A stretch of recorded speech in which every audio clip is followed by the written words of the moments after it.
So I get asked quite a lot how I make my leather rings. I use a laser cutter. I'm just setting it up now. I used to do them by hand, but it's so much easier with a laser cutter. I know exactly what size I need to make them to fit a certain ring size, and I can do it a lot easier with a laser cutter than I can by hand. One slight mistake by hand and the ring's going to be way out, whereas with a laser cutter it's all done in here. It's worked out super easy. So we'll do a rather large ring.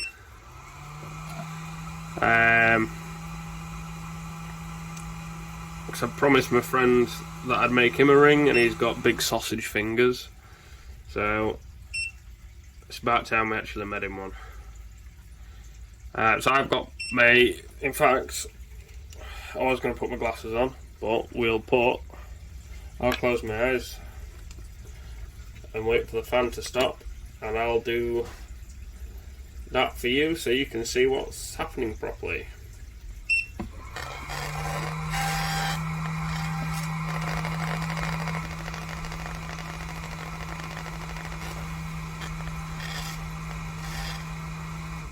That's it. That's literally it. That's not cut out, that's just marked on the very top. I used to make it run round a lot and turn the power up, and try cut them out, but you end up with really badly burnt edges that don't burnish very well. They're not the most pleasant to wear. So now all I do is mark the top, and then that gives me a perfect guide to cut out the ring that I need. I don't use anything fancy, it's just your bog standard Stanley knife, box opener, whatever you want to call it.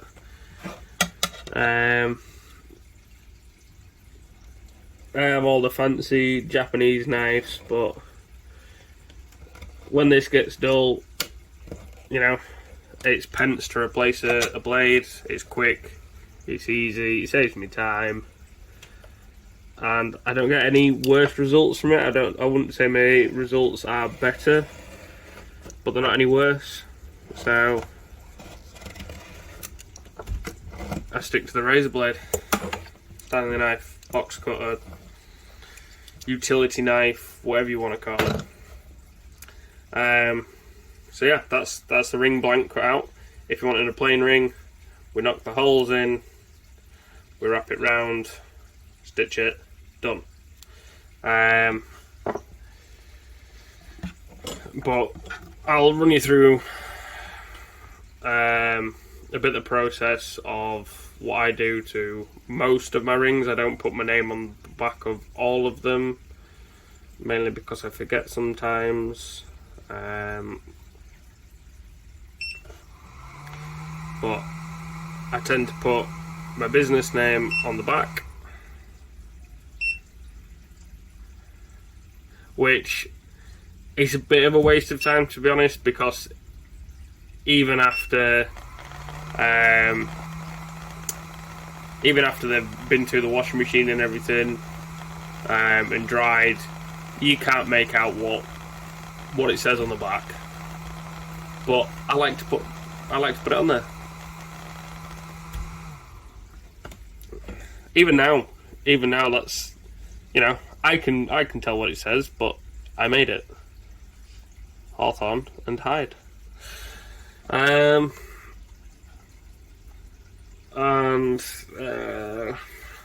we'll do the arrow. That's a popular one.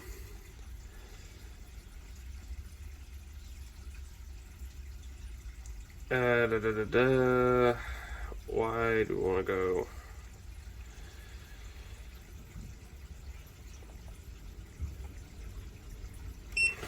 So I do make these to sell. However, I also sit here and make these when I'm bored. Like today, I've not been at work because I'm a tree surgeon. High winds. I out climbing in high winds. I'll focus you in on that. See if you can see it. No, you can't.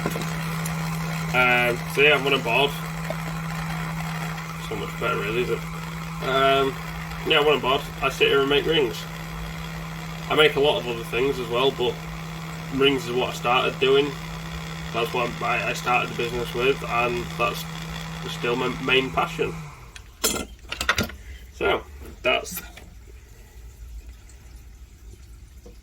the world's worst focusing camera. It's the arrow done on the ring, and then we go over to the side of my desk and I just eyeball these. I've got rather good at it because I do this quite often, so I've got quite good at knowing where to tap them, but obviously if you're doing this for the first time then you'll want to measure it.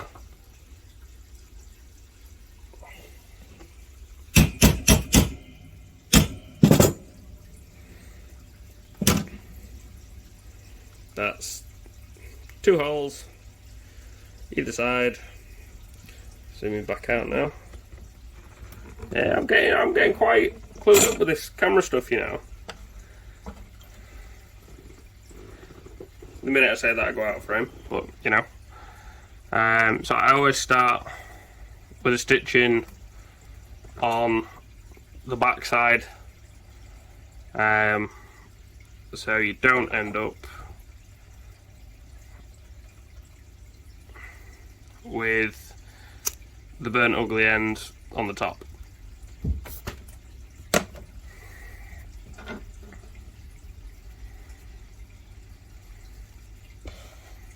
I do apologise for my lighting as well. I do need to sort some sort of better lighting out around here.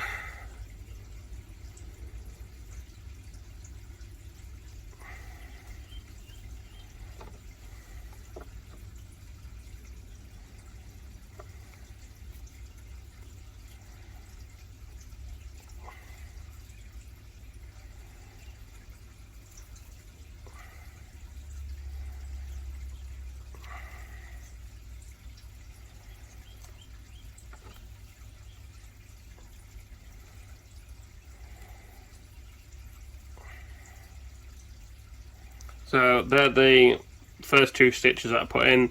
Some people leave it at that and they'll just loop the stitches a couple of times, but personally I like to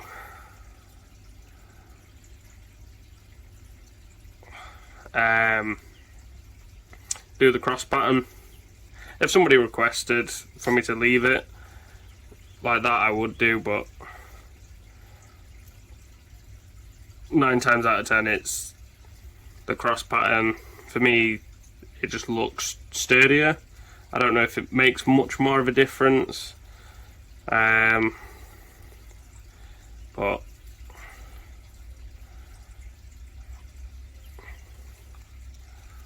I feel a lot more confident that that's not going to come undone. Snip.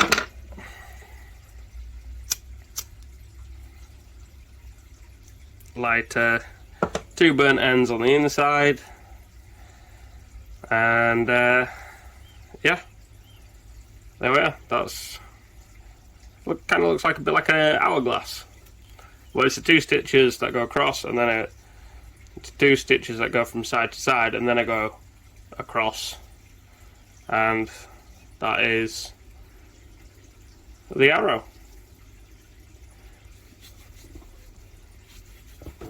Goes on my wall of done rings, and it's as simple as that, really. I do all sorts of different designs, different colours of leather, but oh, my lighting is shocking.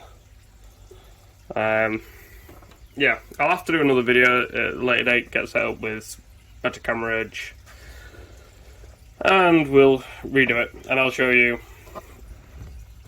a bit more of the laser side of things if you're interested, but that's big money, or was for me anyway. And you can do these by hand. You don't necessarily need a laser cutter. Like I said, I only use that to mark out the ring before I cut it, because I can get it within, you know, I can change its length by a millimeter to get it down to a different size. Or that's the only reason I use a laser cutter. Obviously the patterns on the rings,